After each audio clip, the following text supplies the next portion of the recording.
योद्धा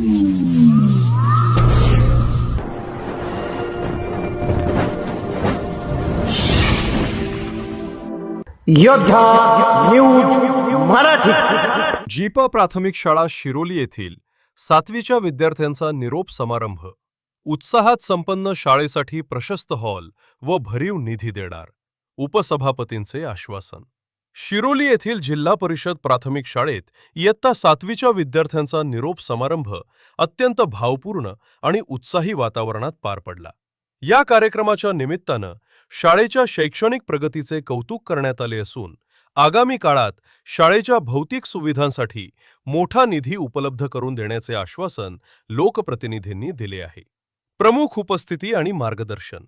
या कार्यक्रमाच्या अध्यक्षस्थानी शालेय व्यवस्थापन समितीच्या उपाध्यक्ष नीताताई शिंदे होत्या. प्रमुख अतिथी म्हणून व्यवस्थापन समितीच्या सदस्या माधुरीताई शिंदे व सदस्य शरद पवळे उपस्थित होते. शाळेचे मुख्याध्यापक विष्णू गोडे सर यांनी कार्यक्रमाचे प्रास्ताविक केले. या प्रसंगी व्यासपीठावर Sawant madam, Satpute madam, Lohkare madam तसेच शाळेतील सर्व शिक्षक आणि शिक्षिका उपस्थित होत्या. उपसभापतींकडून विकासाची ग्वाही. या सोहळ्याला पंचायत समितीचे उपसभापती यांनी विशेष भेट दिली. यावेळी बोलताना त्यांनी विद्यार्थ्यांच्या उज्ज्वल भविष्यासाठी शुभेच्छा दिल्या आणि शाळेच्या विकासासाठी कटिबद्ध असल्याचं सांगितले.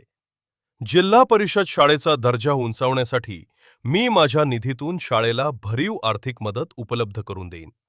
तसेच विद्यार्थ्यांच्या विविध कार्यक्रमांसाठी शाळेला एक प्रशस्त हॉल बांधून देण्याचं मी आश्वासन देतो, असं त्यांनी यावेळी जाहीर केले. भाऊक निरोप आणि सांस्कृतिक कार्यक्रम. कार्यक्रमात 6वीच्या विद्यार्थ्यांनी 7वीच्या आपल्या थोरल्या भावंडांना शुभेच्छा दिल्या. 7वीच्या विद्यार्थ्यांनीही शाळेतील आठवणींना उजाळा देत आपले मनोगत व्यक्त केले. मुख्याध्यापक विष्णू गोडे सर यांनी विद्यार्थ्यांना पुढील वाटचालीस जिद्द आणि चिकाटी ठेवण्याचा संदेश दिला. कार्यक्रमाचं सूत्रसंचालन आणि आभार प्रदर्शन शाळेतील शिक्षकांनी केले. या सोहळ्यामुळे विद्यार्थी, शिक्षक आणि पालक वर्गात आनंदाचं आणि काहीसं भावूक वातावरण पाहायला मिळाले.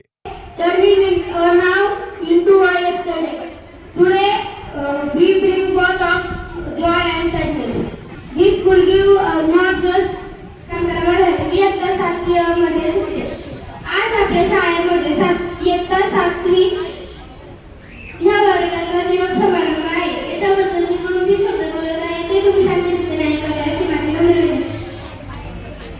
टीचर आपला मनोगत व्यक्त करतो.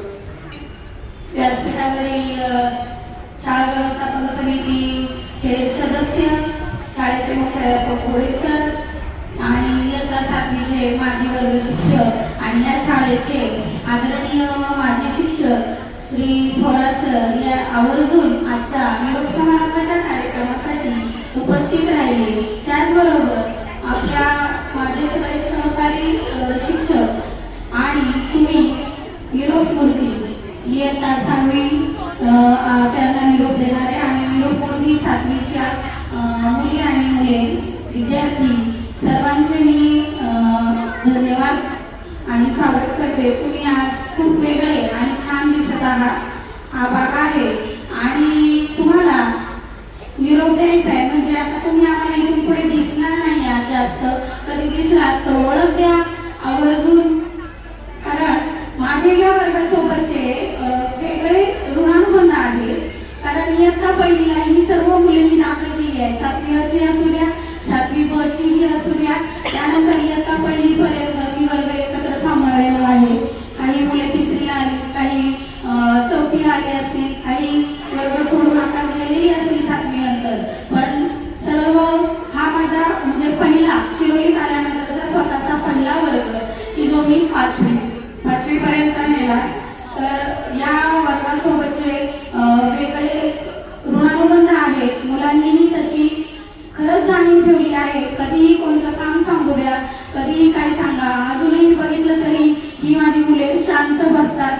त्यांना डोळ्यांची भाषा कळत होती, म्हणजे डोळ्यांनी काय टीचरांना आपल्या पाहिजे, शांत बसायला सांगतात की काय आणायला सांगितले की काय करायला सांगितले, हा त्यांना खरंच कळत होतं. आणि अजूनही कोणतेही सर्व शिक्षक तुमचं नाव काढतात, कारण शिक्षकांना उलट बोलत नाहीये किंवा सांगितलेलं काम ऐकतायत आणि अभ्यासही चांगला आहे. आणि विशेष म्हणजे सगळ्यांची बुद्धिमत्ता सारखी नसते. सगळ्यांची बुद्धिमत्ता जरी सारखी नसली तर प्रत्येकामध्ये काहीतरी कलागुण हे असतातच. आणि या मुलांमध्ये सुद्धा खूप वेगवेगळे कलागुण आहेत. जसं की तेजसमध्ये संपूर्ण साऊंड सिस्टीम सांभाळण्याची त्याला खूप आवड आहे. वेगळे काही बिघडलं असेल ते नीट करायचं. त्याचबरोबर त्याला मदत करणारे त्याचे मित्र नील, शंतनू, स्वराज वगैरे यांनी ही कामं छानपैकी करतात. पण मला असं वाटतं की भविष्यासाठी हे पुरेसं नाहीये.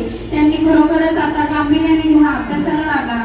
आणि मुली पण, काही मुली खूप हुशार आहेत, खेळात निपुण आहेत. जसं की तन्वी वगैरे आपलं जिल्हा पातळीपर्यंत नाव नेले. काही विद्यार्थ्यांनी साईराज असेल, अर्णव असेल यांनी गुणवत्ता यादी, स्कॉलरशिप असू द्या, इस्रो असू द्या यामध्ये नाव मिळवलेलं आहे. आणि सर्व मुली आणि मुलं स्वभावाने अत्यंत मनाने अत्यंत चांगले आहेत.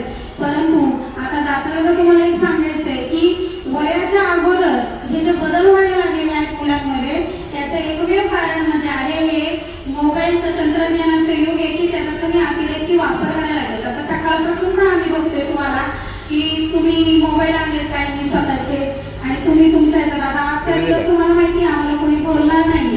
पण यापुढे लक्षात ठेवा की आपलं वय ज्या इयत्तेचा आहे त्या इयत्तेचा अभ्यास मला आलाच पाहिजे हे ध्येय असू द्या की मोठ्या मुलांसारखं मला मोबाईल वापरता आला पाहिजे हे महत्त्वाचं नाही.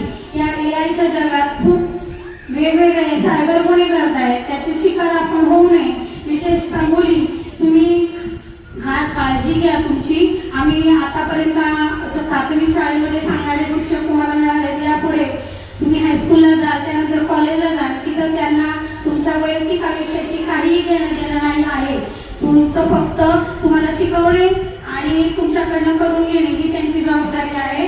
त्यामुळं आपल्याला जे संस्कार जर आम्ही खरोखरच तुम्हाला संस्कार दिलेले असेल तर तुम्ही त्याप्रमाणे चांगले वागाल.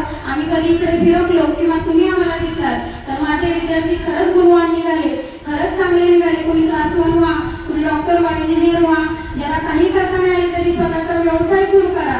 पण एक चांगली व्यक्ती बनवून दाखवा जेणेकरून प्रथम सगळ्यात महत्त्वाचं म्हणजे तुमच्या आईवडिलांना तुमचा आधार वाटेल, अभिमान वाटेल.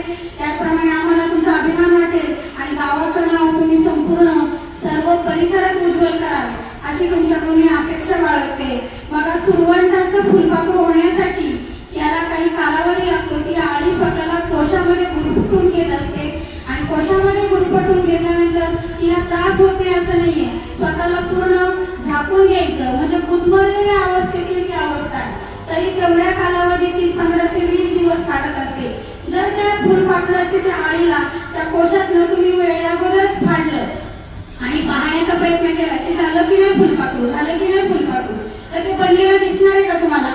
नाही दिसणार. त्यामुळे तो कालावधी पूर्ण व्हावाच लागतो. त्यामुळे जे तुम्ही आता स्वतःमध्ये वेळेच्या अगोदर बदल घडवण्याचा प्रयत्न करताय ते थांबवा आणि आपण ज्या वयाचे ज्या इयत्तेचे आहोत त्याप्रमाणे वागा, अभ्यासाला महत्त्व द्या. कारण एकदा तो कालावधी पूर्ण केल्यानंतर त्यामध्ये जे सुंदर फुलपाखरू बाहेर पडतं ते खरंच मग स्वतंत्रपणे आणि छान जगत असतं. भले त्याला आयुष्य 15 दिवसाचं मिळालेलं असू द्या त्या फुलपाखराला, पण ते खूप स्वतंत्र आणि छान जगत असतं. मग तुम्हाला त्याप्रमाणे तुम्ही योग्य त्यावेळी योग्य त्या गोष्टी करा. तिथे ज्ञानाची आणि संस्कारांची शिकवणी देण्याचं काम सर्व शिक्षकांनी केलेलं आहे. 6वी 7वीला तुम्हाला रोडे सरांनी, इतर काही शिक्षकांनी शिकवले. 7वीला कुंभार मॅडम, थोरात सर असतील यांनीही शिकवले. त्यामुळं तुम्ही इथून भरभरून घेऊन जात आहात आणि संस्कारांचं तुम्हाला आम्ही दिलेलं जे गाठोड आहे ते शेवटपर्यंत ठेवाल. ते संस्कारांचं गाठोड कुठेही हरवू नका आणि ते सदैव लक्षात असू द्या की जर काही वाईट गोष्ट करण्याची तुमची इच्छा झाली, वाईट वागण्याची इच्छा झाली तर कधी शिवरायांचा फोटो डोळ्यासमोर आणा, आपल्या शिक्षकांचे चेहरे डोळ्यासमोर आणा, आपल्या आईवडिलांचे अपेक्षिलेले चेहरे डोळ्यासमोर आणा आणि त्याप्रमाणे खरंच ते वाकडे पडणारं पाऊल पुन्हा सावरा आणि चांगले वागा. जाता जाता एवढंच सांगेन की आता इथून चालल्या बाहेरच्या शाळेत गेल्यानंतरही शिरोली शाळेचं नाव तुमच्याकडनं उज्ज्वल झालेलं नक्कीच ऐकायला मिळावं ही अपेक्षा तर आम्ही नक्कीच करू शकतो. कारण कारण तेवढं तर तुम्हाला इथून दिलेलंच आहे, बरोबर आहे. आता येणाऱ्या 7वीच्या स्कॉलरशिपच्या परीक्षेसाठी तुम्हाला अगोदरच मी शुभेच्छा देते आहे आणि त्याप्रमाणे खरोखरच तुम्ही मन लावून छान अभ्यास करा आणि यापुढेही तुम्ही छान अभ्यास करून